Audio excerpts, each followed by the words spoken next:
미국 시카고에서 100여 년 전에 아주 큰 화재가 발생했습니다. 모두 다 타버려서 사람들이 비탄에 빠져 있을 때 한 가게에 이런 안내문이 붙었다고 하는데요. 우리 가게가 이번에 몽땅 불타버렸습니다. 그러나 우리의 비전은 아직 타지 않았습니다. 그래서 우리는 내일부터 정상 영업을 합니다. 가장 번화한 도시들이 바이러스에 무너지는 시대. 우리에게 비전이 필요할 때가 아닐까 싶은데요. 과거의 도시에서 그 비전을 찾아볼까 합니다. 감염병과 함께한 도시의 흥망성쇠, 도시와 감염병 이야기, 청운대학교 총장 이우종 교수께 정해봅니다.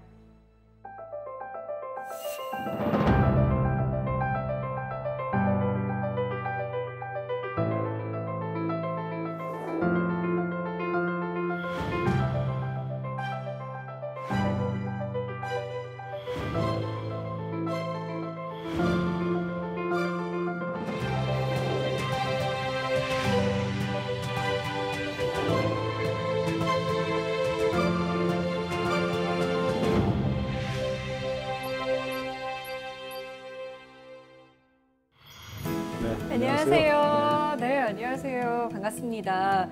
포스트 코로나를 준비해야 하는 때라고 하는데요. 도시 계획도 마찬가지겠죠? 그렇습니다. 예.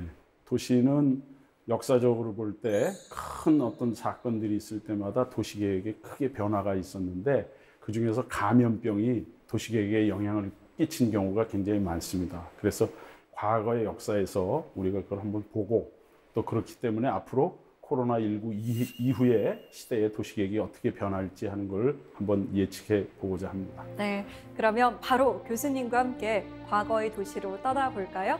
오늘 강연 잘 부탁드립니다. 네, 감사합니다.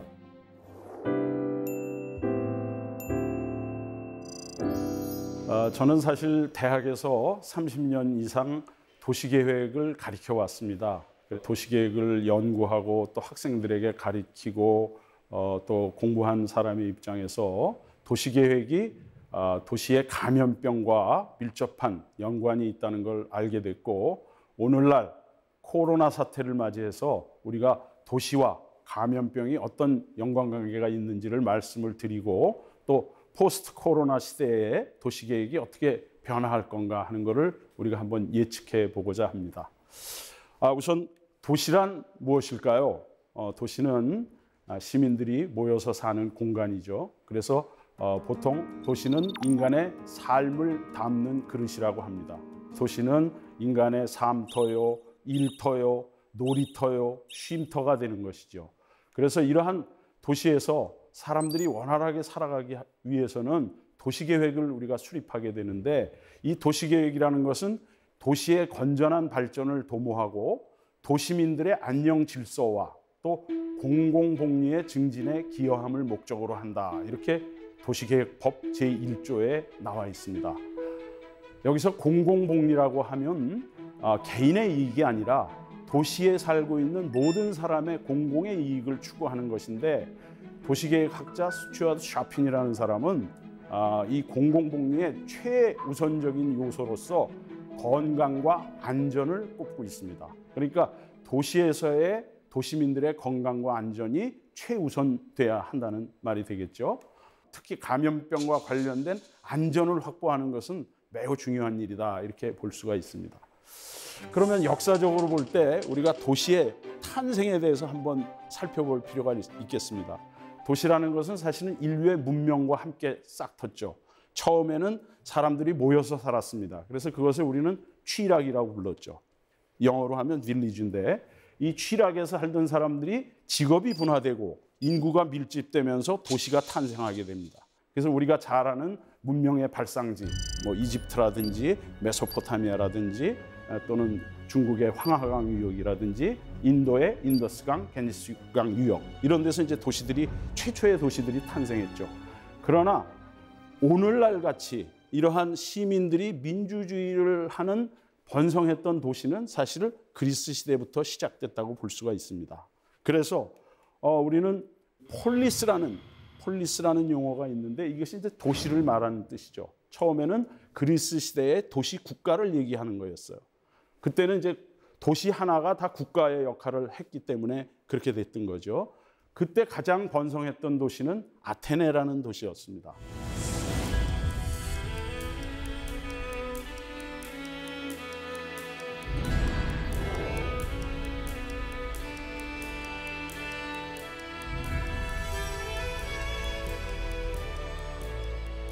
이 페리클레스 역시도 그 아테네를 가장 번성시킨 사람 중에 하나인데, 페르시아 전쟁에 누구나 패할 거라고 생각했던 전쟁을 승리로 이끌고 그 승리를 이끈 전몰자들, 전쟁에 죽은 영웅들 앞에서 큰 연설을 하죠. 그 연설에서 민주주의를 이 사람이 부르짖습니다. 그러면서 우리는 이제까지 왕이나 신을 모시던 이런 국가 체제에서 이제는 시민이 주인이 되는 국가 체제를 만들겠다라고 페리클레스가 이야기를 합니다. 이 당시에도, 그러니까 그 아테네가 아주 번성하게 되면 도시에서는 식량이라든지 물이라든지 또는 위생 문제가 도시에서 이제 걱정이 되는 거예요. 왜냐하면 인구가 밀집되게 되면 그만큼 위생에 문제가 생기는 겁니다. 그래서 그리스 시대에도 식민도시라고 해서 이러한 그 신도시를 건설을 합니다. 그러니까 아테네에 있던 인구들을 분산시켜서 신도시에다 건설하는 거죠. 그걸 이제 네오폴리스라고 하는데, 자형 도시계획의 아버지라고 하는 히포다무스라는 도시계획가가 이 그리스의 식민도시들을 많이 건설을 합니다. 그 중에서 이제 대표적인 게 밀레투스라는 도시인데, 이 밀레투스라는 도시는 여러분들이 잘 아시는 탈레스라는 철학자가 살던 도시입니다. 물을 굉장히 중요시했기 때문에 이 도시는 아주 고대 도시임에도 불구하고 급배수 시설이 아주 잘 돼 있는 이런 도시였어요. 그러나 이때 사실은 아테네에 감염병이 돌았어요. 그 감염병은 나중에 장티푸스라는 병으로 밝혀졌는데, 이 페리클레스 자신도 이 감염병에 걸려서 돌아가시게 됩니다. 그러면서 아테네가 몰락을 하게 되죠. 그 이후에 도시 계획은 이제 중세라는 시대로 넘어가는데, 중세 시대는 여러분도 알다시피 11세기부터 13세기까지 십자군 전쟁을 치르게 됩니다. 이 십자군 전쟁은 8차에 걸쳐서 약 200년에 걸쳐서 중세를 휩쓸었던 전쟁인데,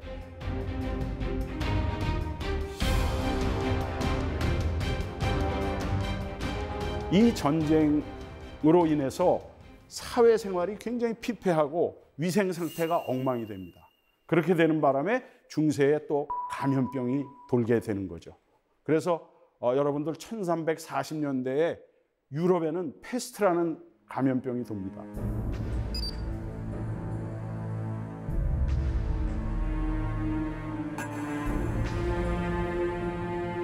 이 페스트로 사망한 인구가 얼마나 되는 줄 아십니까?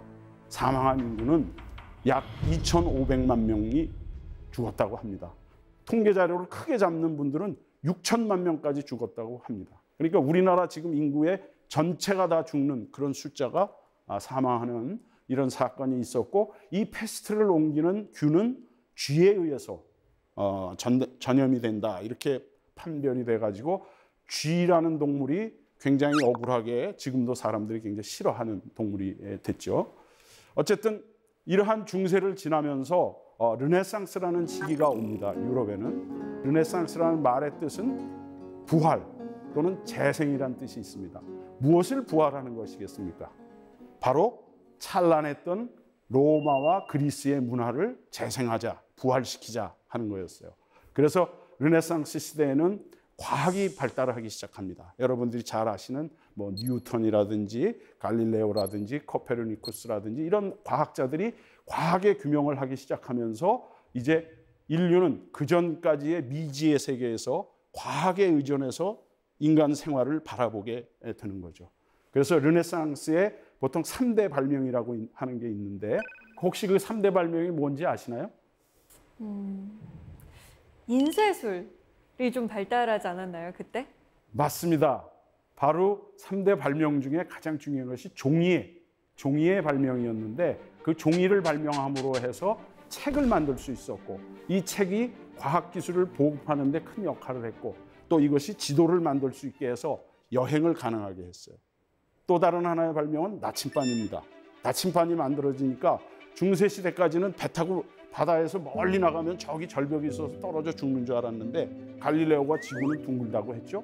그러면서 지구가 도는 것을 우리가 알고 그리고 나침판을 가지고 여행을 하기 시작합니다. 그래서 멀리까지 여행이 가능해졌고 마지막 하나는 화약의 발명입니다. 근데 이 화약은 뭐를 가능하게 했냐면 대포를 가능하게 했어요. 대포를 만들게 됐습니다. 대포는 무엇을 뜻하냐면 원거리 전투를 뜻하는 겁니다. 그러니까 그 이전 중세까지만 해도 전부 전투는 붙어서 싸우는 전투였죠. 칼을 쓰거나 창을 쓰거나 이런 전투였는데 이제는 대포를 통해서 전투를 하게 되니까 도시에서는 뭐가 필요 없어졌냐면 성벽이 필요 없어졌어요. 그래서 중세 시대에는 그 성벽을 뚫으려고 성벽을 방어용으로 만들어 놓으면 그걸 뚫으려고 노력을 했는데 이제 르네상스 시대에 대포가 발명되면서 성벽이 무너지게 되는 거죠. 그러면서 도시는 개방형 도시로 바뀌는 것입니다. 그래서 바로 르네상스 시대에는 그리스 로마 시대 때 찬란한 문명을 꿈꾸면서 새로운 도시들을 만들기 시작합니다. 이때는 로마 제국이 멸망하면서 로마가 쇠퇴하니까 유럽의 도시들 중에서 가장 번성했던 도시가 상업적으로는 밀라노라는 도시였고 또 학문적으로는 피렌체라는 도시가 굉장히 발달을 했어요. 그래서 피렌체라는 도시에 메디치가에서 이런 예술가나 학자들을 가리키기 위해서 이런 학문의 전당을 만들었는데 그 학문의 전당 출신이 여러분들 잘 아시는 뭐 미켈란젤로라든지 또는 레오나르도 다빈치 같은 사람입니다. 이 레오나르도 다빈치는 여러분들이 잘 알듯이 예술가이기도 하고 모나리자라는 그림을 그린 예술가이기도 하고 또 동시에 이 사람은 발명가이기도 했어요. 그래서 뭐 비행기도 발명하려고 하고 또 동시에 이 사람은 의학자이기도 했습니다. 그래서 세계 최초로 해부를 해서 해부도를 그리기도 했죠. 근데 아주 중요한 사실은 이 레오나르도 다빈치가 도시계획에도 역시 관심이 있었다는 겁니다. 그래서 레오나르도 다빈치는 저렇게 그 코덱스라고 해서 자기의 연구 기록을 저렇게 책으로 이렇게 남겼는데 수첩이라고도 할 수 있고 거기에 보면은 이 사람이 그 당시 밀라노가 도시가 번성하니까 인구가 몰려드니까 이 밀라노 주변을 숲으로 묶어서 사람들이 더 이상 몰려들지 않게 그리고 도시가 더 이상 횡적으로 팽창하지 않도록 하는 지금으로 말하면 그린벨트라는 개념을 이때 16세기에 이미 제안을 하기도 합니다. 그리고 이때 이제 인구가 도시로 몰려드니까 집이 많이 필요하죠. 주택이나 공공건축물이 필요하게 되니까 건설업이 많이 성행을 했어요. 근데 건설업자들이 거기서 일을 하고서는 환경을 다 나쁘게 만들어 놓고는 이 건설업자들의 그 환경 자체가 굉장히 안 좋았어요. 그래서 이 레오나르도 다빈치는 심지어는 목조 이동주택을 제안하기도 합니다. 그래서 건설 노동자들은 목조 이동주택을 타고 다니면서 여기서 건설 현장이 끝나면 거기다 다 이런 걸 버려두고 가지 말고 다른 데 가서 또 공사에 임할 수 있도록 하자. 이런 제안을 한 그 레오나르도 다빈치는 굉장히 천재라고 할 수 있겠죠. 그래서 이 르네상스 시대에도 원래 이제 자연 발생적인 도시들, 뭐 피렌체라든지 밀라노라든지 이런 도시는 커지는 거에 어떻게 할 수는 없지만 이때도 아이디얼 시티다, 이상 도시다 그래가지고 신도시를 이렇게 건설을 합니다. 근데 그 이상 도시 안들이 실현된 것은 그렇게 많지 않습니다. 그 대표적으로 실현된 예가 지금의 베니스 옆에 있는 도시인데 위성도시죠. 일종의 신도시인데 팔마노바라는 신도시가 있습니다. 저렇게 도시의 중심에 광장을 두고 그 주변에 주택을 건설하고 그 주변에는 성벽을 쌓는 이런 도시의 형태를 갖고 있었죠. 이제 르네상스 시대가 지나고 이제 산업혁명 시대가 옵니다. 우리가 살고 있는 지금까지의 사회는 우리가 산업화 사회다. 보통 이렇게 얘기하죠. 왜? 산업혁명의 영향을 가장 많이 받았기 때문에. 그래서 산업혁명과 그 이전까지의 도시는 사실 굉장히 크게 구분이 될 수 있습니다. 오늘날은 이제 코로나19가 나타나니까 혹자는 그렇게 얘기를 하죠. 코로나19 이전의 시대와 코로나19 이후의 시대가 완전히 달라질 것이다. 이렇게 얘기를 하는데 산업혁명은 인류 역사에 또 도시에 엄청나게 큰 변화를 줬어요. 그래서 여러분들이 아시는 엘빈 토플러라는 이런 학자들은 산업혁명을 인류 문명에 닥친 제2의 물결이다 이렇게 표현하기도 했죠. 제3의 물결이라는 책 속에서. 근데 이 산업혁명 시기에도 이러한 그 감염병 문제가 많이 등장하게 됩니다. 이유는 이렇습니다. 그때 이제 산업혁명이 일어나니까 동력을 사용하게 되죠. 동력을 사용하니까 농촌에서는 일손이 남아도는 거예요. 근데 도시에서는 이제 공장이 가공되기 돌아가기 시작합니다. 그때 최초의 공장들은 대개 방적 공장이었어요. 그때는 옷을 만드는 게 굉장히 중요한 것이었기 때문에 방적 공장들이 돌아갑니다. 그러면 그 시골에 농촌에 있는 인구들이 도시로 몰려들게 되는 겁니다. 그걸 우리가 이농향도 현상이다 이렇게도 얘기를 하는데 우리나라도 또 우리나라뿐이 아니라 세계에서 산업화를 겪은 도시들은 다 이런 현상을 겪었어요. 그래서 우리도 옛날에 1960년대, 70년대 보면은 그 소위 말하는 무작정 상경이다. 그래서 시골에 살던 그 젊은 처녀들이나 총각들이 전부 도시로 와서 도시에서 아주 열악한 뭐 우리가 예를 든다면 구로공단 같은 이런 열악한 환경에서 일을 하고 그랬었죠. 지금은 많이 좋아졌지만. 근데 영국 산업혁명이 일어난 영국도 똑같았습니다. 노동 현장은 매우 열악했고요. 또 도시로 인구들이 몰려드는데 그들이 살 집이 없어요. 주거할 집이 없다 보니까 주택 부족이 생기는 거죠. 그러니까 이 사람들이 판잣집 같은 불량 주택 주거지를 막 만드는 겁니다. 그러면서 그 불량 주택 주거지의 위생 상태가 어땠겠어요? 열악했겠죠. 그리고 동시에 또 뭐가 일어났냐? 도심에서는 교통 문제가 일어납니다. 산업화 시대가 되면서 그 이전에는 직주가 근접했었어요. 또는 직주가 동일했습니다. 그러니까 직장과 주거가 동일한 곳에서 일어났는데 산업혁명이 생기면서 직장이 생기면서 직주 분리가 생깁니다. 그러면서 통근, 통학이 생기고 교통 문제가 심각해지기 시작하는 겁니다. 거기다가 공장에서는 원자재가 필요하니까 원자재를 실어 나르는 차량들이 그냥 도시를 꽉 채우는 거죠. 이때는 사실 초기에는 차량도 없었습니다. 이때는 자동차가 없던 시절이니까 저렇게 사진에서 보시다시피 전부 마차를 타고 이 교통이 아주 마비되는 이런 상황이었죠. 그러다가 이제 나중에 자동차가 발명되면서 자동차에서 뿜는 매연 그리고 도시에 있어서의 환경 오염, 공장에서 뿜는 매연 이런 것 때문에 환경이 매우 나빠집니다. 이렇게 도시가 과밀화되고 도시로 인류가 몰려드니까 이 1800년대도 도시의 위생 상태는 엉망이었습니다. 영국의 런던이나 프랑스 파리의 주택에는 화장실이 그 당시는 없었어요. 그러니까 도시의 그 길바닥에는 소위 말해서 배설물, 인간의 배설물과 동물의 배설물들이 막 개 같은 동물의 배설물들이 막 늘어져 있었죠. 그러니까 위생 상태가 엉망이죠. 여러분들 이 사진을 보시면은 이게 이제 1800년대 후반에 클로드 모네라는 사람이 그린 아주 아름다운 그림입니다. 파라솔을 든 여인. 근데 저 파라솔의 기원이 뭐라고 생각하세요?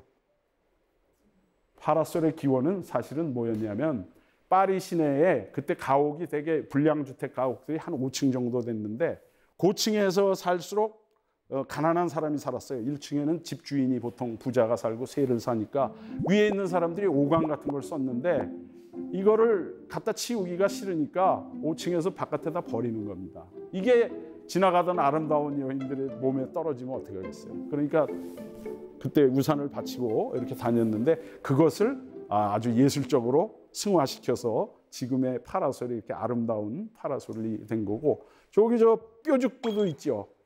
우리가 하이힐이라고 하는 거 저것도 마찬가지입니다. 그것도 파리 시내에 하도 배설물이 많고 이러니까 그걸 피해가기 위해서 구두 바닥에 피해가기 위해서 이렇게 뾰족구두가 그때 탄생하기 시작했다. 근데 저게 또 여자들의 패션의 아주 아이콘이 되고 말았죠. 또 향수도 마찬가지입니다. 향수도 그 당시 배설물이 막 몸에 튀기도 하고 냄새가 많이 나니까 짙은 향수를 뿌리던 것이 오늘날의 향수의 기원이라고 할 수 있습니다.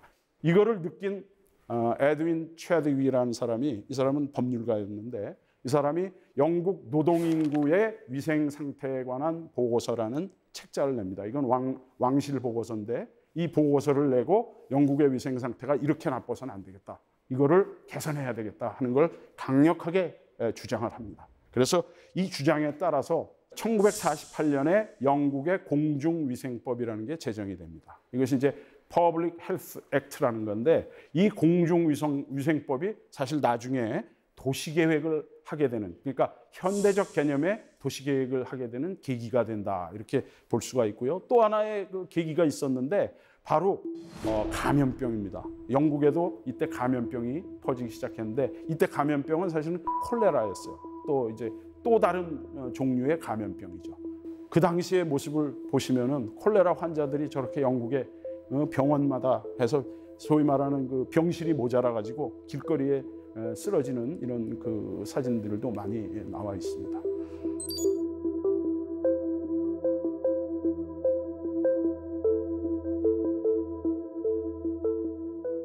그래서 콜레라가 영국의 런던에서 막 퍼지니까 그때만 해도 과학이 발달되지 않아서 콜레라가 왜 생겼는지를 알 수가 없는 겁니다.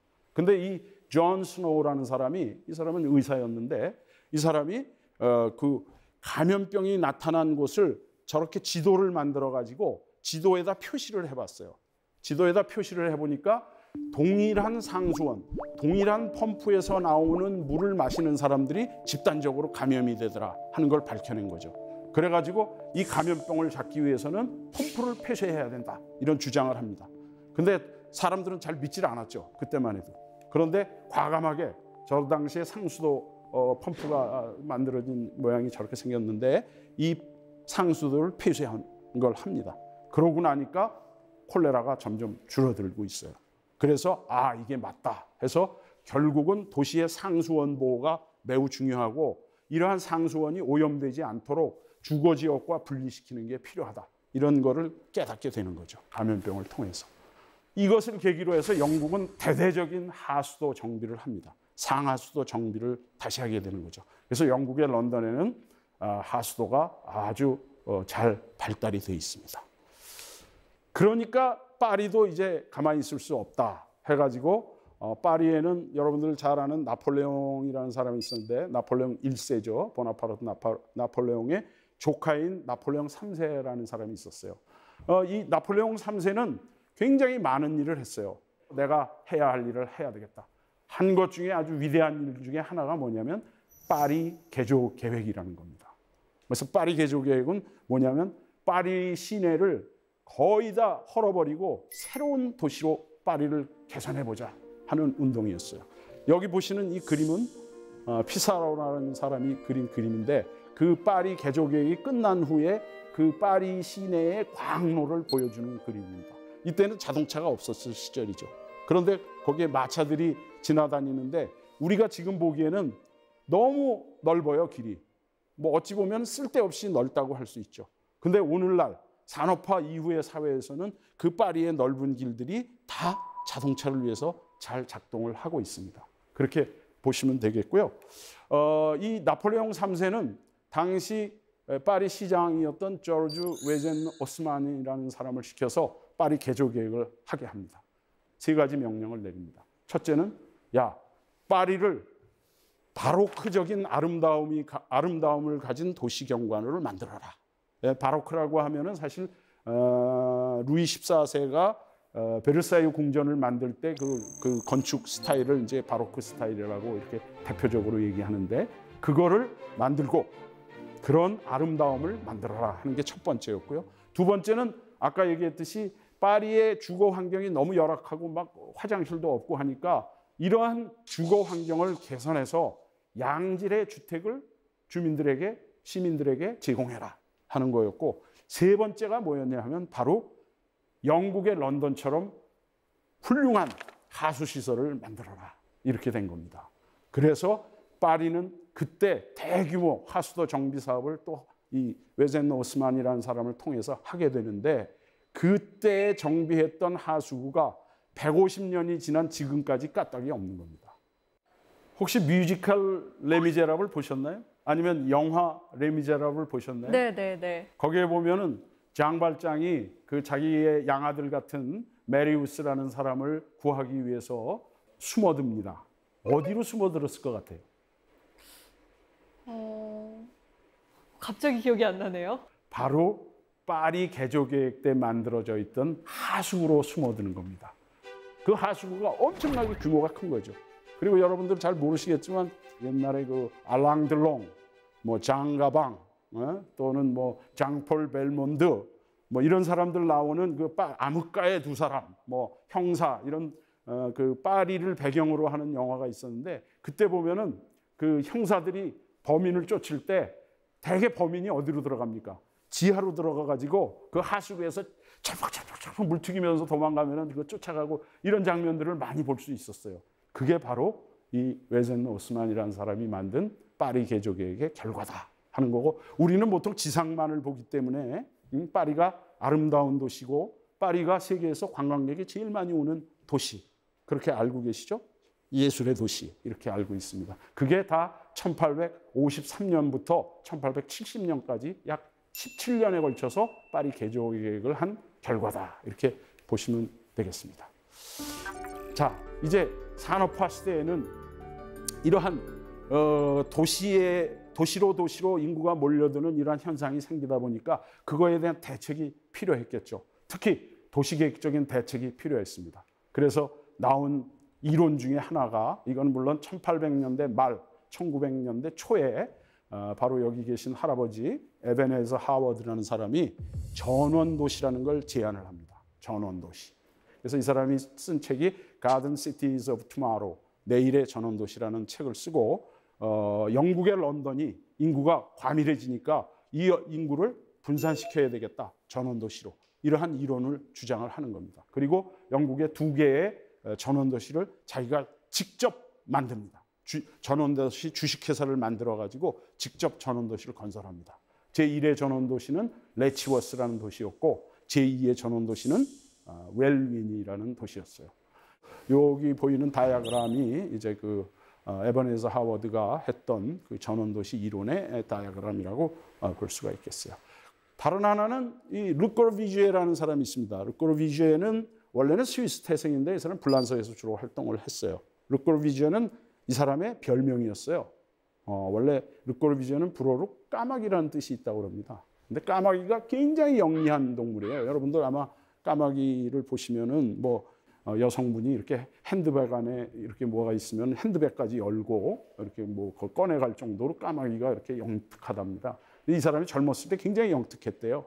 그래서 별명을 꼬르비제라고, 까마귀라고 불렀더니 자기 이름으로 써버렸어요. 근데 이 사람이 아주 독특한 창안을 하는 거죠. 그래서 그 당시 영국의 런던의 인구가 200만 넘고 300만, 400만 막 늘어나니까 야, 이거 과밀이 문제다 해서 분산시키자고 아까 에베네저 하워드 같은 사람이 얘기를 하는데, 이 사람은 거꾸로 인구 300만의 도시계획 안이라는 걸 발표를 해요. 그래서 야, 이 사람은 지금 다른 도시는 200만이 넘어가고 거대 도시가 돼서 지금 문제가 생긴다 막 이러는데, 거꾸로 이 사람은 300만의 도시를 만들자고 제안을 합니다. 지금 여기 있는 그 모형인데요. 이 사람은 도시 중심에다가 60층짜리 빌딩을 24개를 만들어서 오피스를 만들고, 주변에는 8층 내지 5층짜리 아파트로 주거를 배치하는 이런 안을 만듭니다. 근데 이 안은 사실 실현되지는 못했어요. 그리고 이걸 실현되지 못한 것은 그 프랑스 정부가 이 아름다운 파리를 더 이상 손대서는 안 된다. 그래서 이 사람이 그 파리의 그 북부 지역에다가 요걸 실현하려고 했는데 실현은 안 됐습니다. 그리고 이 사람은 이 뜻을 정리를 해서 빛나는 도시라는 걸로 책으로 정리를 해서 출판을 했는데, 이 빛나는 도시의 개념은 현대 도시하고 근데 상당히 맞아 떨어지는 거였어요. 뭐냐? 도시로 인구가 몰려들고 있고, 인간의 본성은 잠깐만 이렇게 도시로 집중하고 싶은 본성이 있습니다. 그러니까 그거는 살려주되, 그 대신 도시에 오픈 스페이스를 많이 만들자. 공지를 많이 만들어서 도시를 환경을 쾌적하게 하고, 그 다음에 대중교통을 굉장히 편리하게 만들어주자. 이런 주장을 한 겁니다. 그러니까 현대 도시의 개념하고는 이게 또 맞는 부분이 있죠. 이 사람이 주장한 거는 컴팩트 도시였어요. 도시로 집중시켜서 이 집중된 곳을 쾌적하게 만들어주자 하는 게 주장이었으니까. 그래서 이것은 20세기 말에 21세기를 대비하면서 소위 말하는 도시계획에서 새로운 운동이 일어납니다. 그것을 우리는 뉴 어바니즘 운동이다 이렇게 하는데, 뉴 어바니즘 운동, 그 뉴 어바니즘 운동의 뿌리가 된 게 이제 이 르꼬르 위주에다 하고 이 사람들은 소위 말하는 대도시. 그래서 이제 소위 말하는 메트로폴리스, 메가로폴리스라고 하는 대도시가 이제 탄생을 하게 되는 거죠. 혹시 지구가 멸망한다고 하면은 어떤 이유로 멸망할 수 있을까요? 뭐 여러 가지 시나리오가 있을 수 있을 텐데 혹시 생각해 본 적이 있으신가요?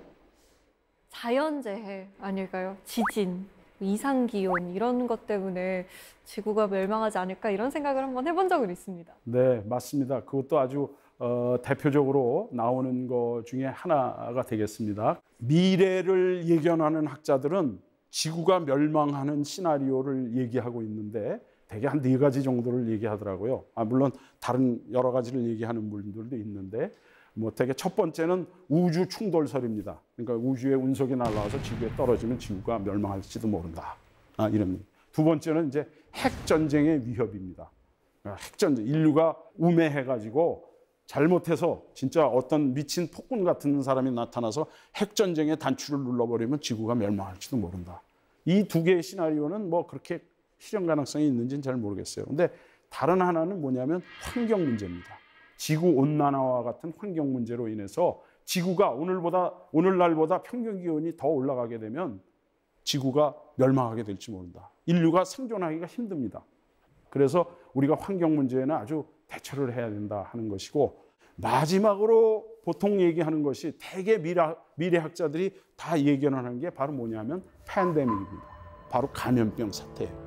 이 감염병이 유행하게 되면 인류가 멸망할지도 모른다. 그러니까 우리가 이걸 잘 대처해야 된다 하는 거죠. 그래서 아시다시피 1700년대 마지막으로 유럽에서 패스트가 아주 창궐을 했습니다.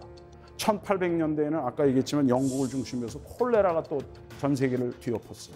그러다가 1900년대 와서는 1918년에 여러분들 스페인 플루라고 하는 스페인 독감이 또 수많은 1차 대전에서 전사한 사람만큼의 인구를 감염시켜서 죽였습니다. 그리고 오늘날 이 코로나19 사태가 지금 오고 있습니다. 사실 1918년에서 2020년에 오기까지에는 또 다른 감염병들도 굉장히 많았어요. 여러분들 다 아시겠지만 뭐 에볼라 바이러스라든지 또는 사스라든지 메르스라든지 아프리카 돼지열병이라든지 조류독감이라든지 무시무시한 감염병들이 그 유전자, 바이러스가 유전자를 변형시키면서 인간을 괴롭히고 있습니다. 여기에 우리가 잘 대처하지 않으면 안 된다 하는 거죠.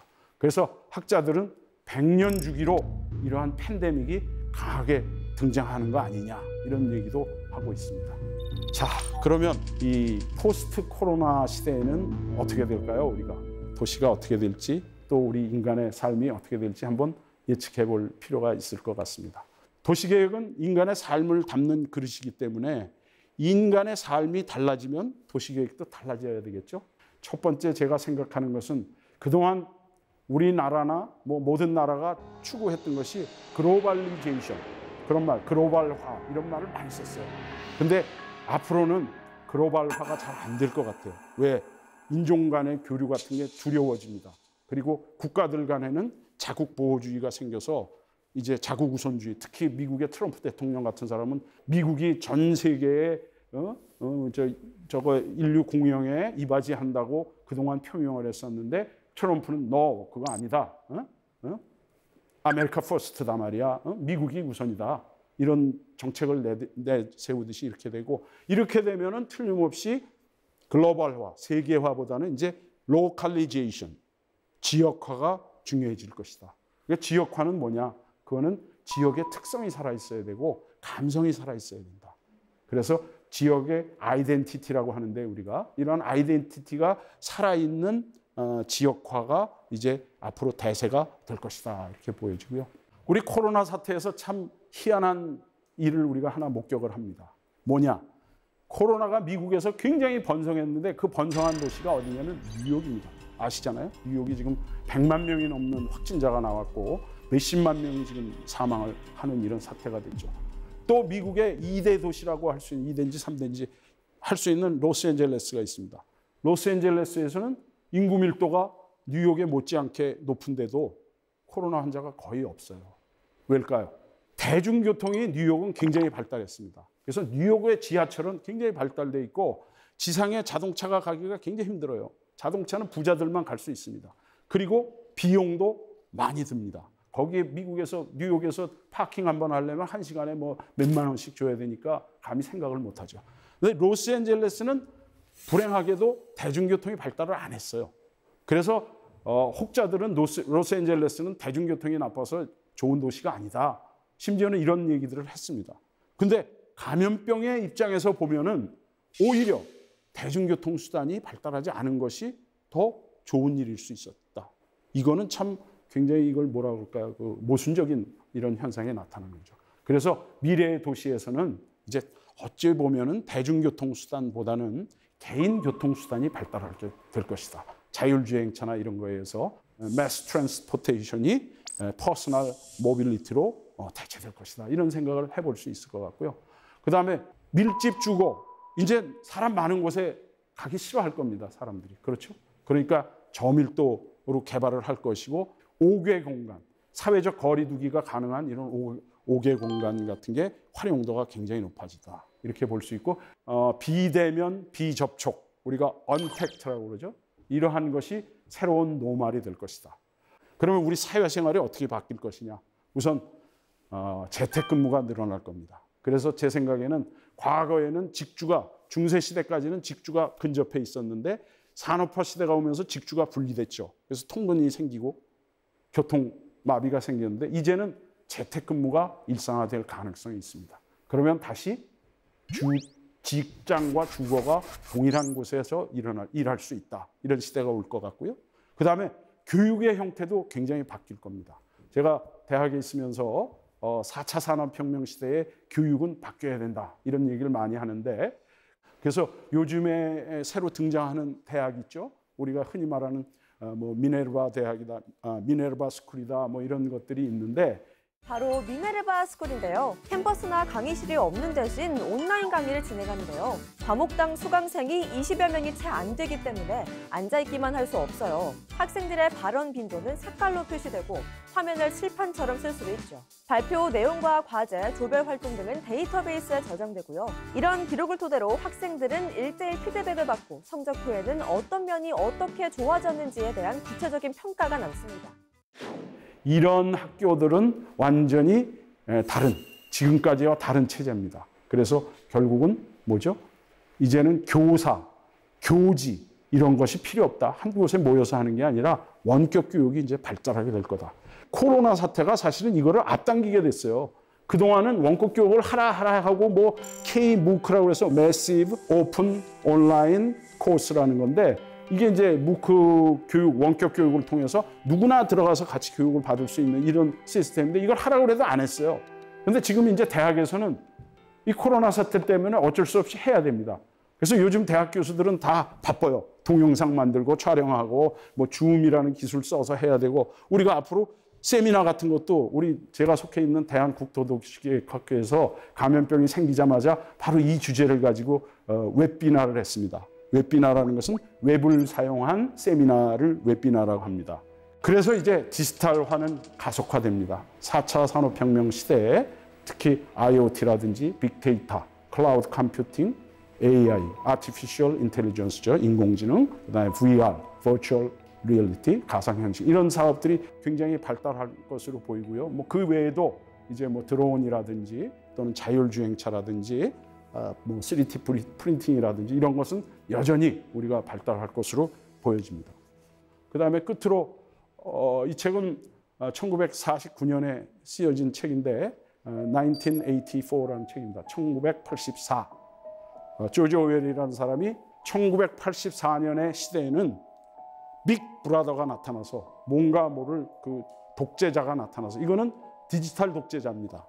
독재자가 나타나서 개인의 신상, 개인의 이동 동선, 개인의 사상까지를 다 파악해갖고 그거를 통제하는 독재 사회가 올지도 모른다 하는 것을 경고하는 책이었죠.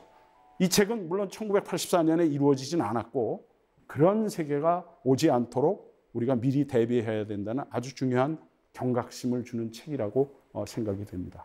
그래서 우리 사회는 앞으로 이런 디지털 사회가 되면서 우리가 디지털 디바이스라고 그러죠. 디지털 격차가 이제 더 심해질 겁니다. 컴퓨터를 잘 쓰고 이런 AI를 잘 운영하는 사람과 저처럼 이렇게 늙어가지고 컴퓨터도 잘 못하고 이런 사람들은 격차가 생기는 겁니다. 디지털 격차가 생기면 결국은 이게 사회 불평등이 심화되는 현상을 가져올 수도 있고 또 이것은 빈부 격차하고도 또 이어질 수 있어요. 그래서 어찌 보면은 아주 하이 테크놀로지에 종사하는 사람들은 잘 나가겠지만 그렇지 않은 사람들은 실업의 문제에 대두될 수도 있다. 그래서 산업혁명 시대의 초기에 러다이트 운동처럼 여기 후기 산업사회 또 4차 산업혁명 시대에도 이러한 그 실업 문제가 대두될 수도 있다 하는 것이고요. 아까 말씀드렸듯이 우리 코로나 사태 때문에 누가 어디 갔는지 이제 다 위치 추적이 다 되지 않습니까? 개인의 프라이버시가 잘못하면 없어지는 사회가 됩니다. 이거는 굉장히 불행한 거죠. 그러면 결국은 개인이 다 통제받는 사회가 되면 안 되기 때문에 우리는 이런 것을 또 방지하면서 이 아테네 시대, 그리스 시대의 민주주의를 꽃피웠던 것처럼 디지털 시대에도 이러한 민주주의를 꽃피우는데 우리가 특별히 신경을 쓰고 법적, 제도적 정치를 만드는데 노력을 기울여야 될 것이다. 이런 말씀을 드리면서 제 강의를 끝내고자 합니다. 대단히 감사합니다.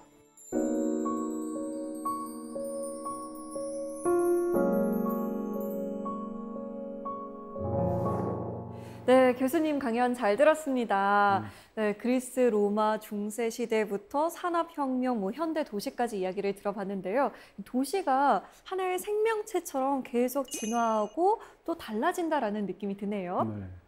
도시는 사실 생명체로 본 분들이 많습니다. 그래서 과거에 생태학이라는 게 발달하면서 도시를 생명체로 바라보는 그 관점, 연구 관점들이 많이 있었어요. 그래서 도시는 인간이랑 똑같이 태어나고 자라고 성장한 도시가 됐다가 심지어는 폐허 도시가 돼서 사라지기도 한다. 이렇게 얘기도 하고 있죠. 네. 자, 교수님과 좀 더 이야기를 나눠보고 싶은데요. 사세기 공동체 여러분께서 질문을 미리 보내주셨습니다. 한번 볼까요?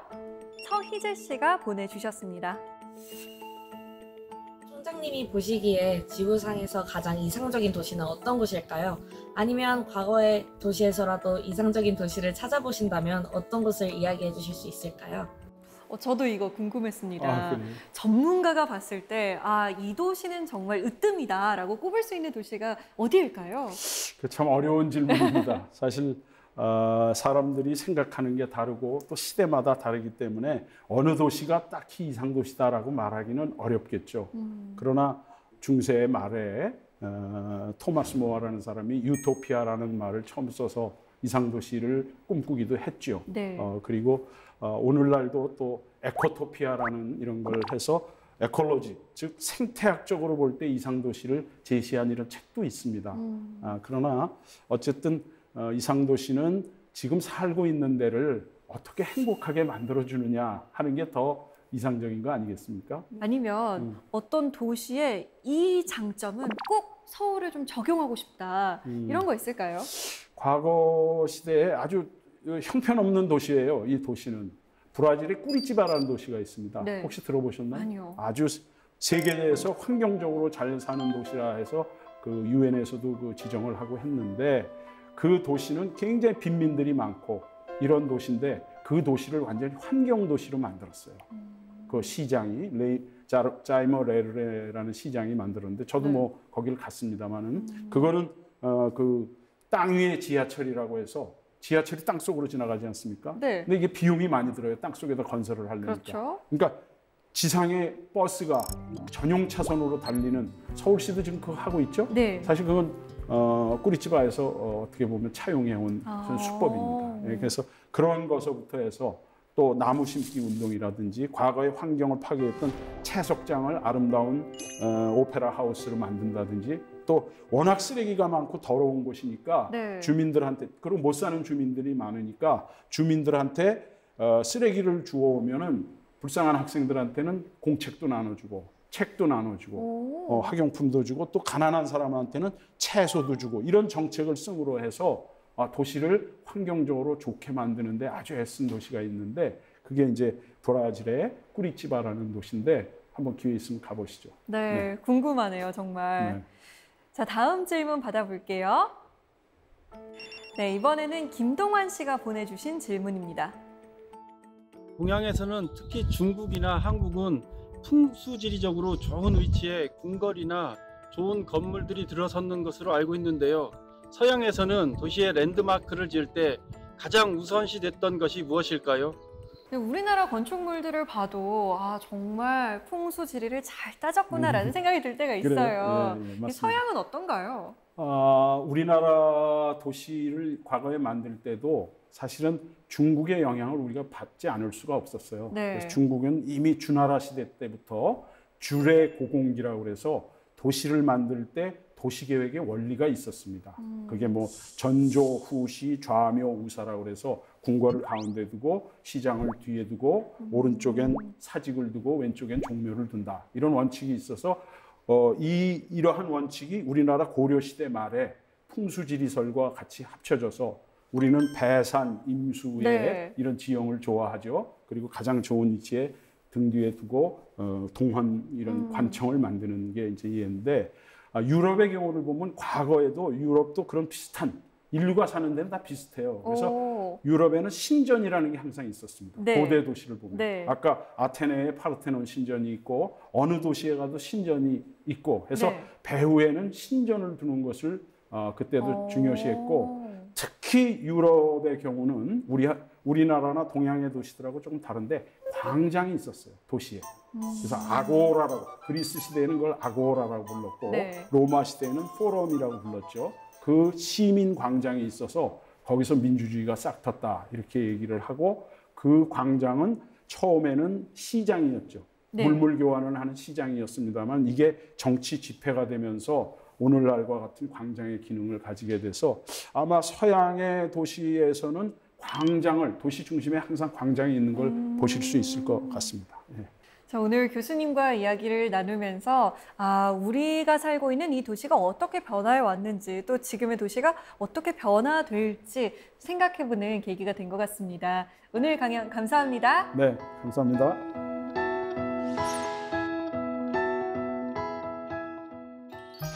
길을 걷다가 돌이 나타납니다. 어떤 이는 그걸 걸림돌이라 보지만 또 어떤 이는 그걸 디딤돌로 봅니다. 오늘 하루 좀 방해하는 불편한 일이 있으셨나요? 어쩌면 그 일은 걸림돌이 아니라 디딤돌이었을지도 모릅니다. 디딤돌 같은 사색의 공동체 스미다. 다음 시간에 찾아오겠습니다. We never lie and we don't tell tales. We bite our tongues and our fingernails. We fall in love and we don't fall out. Maybe we speak too soon.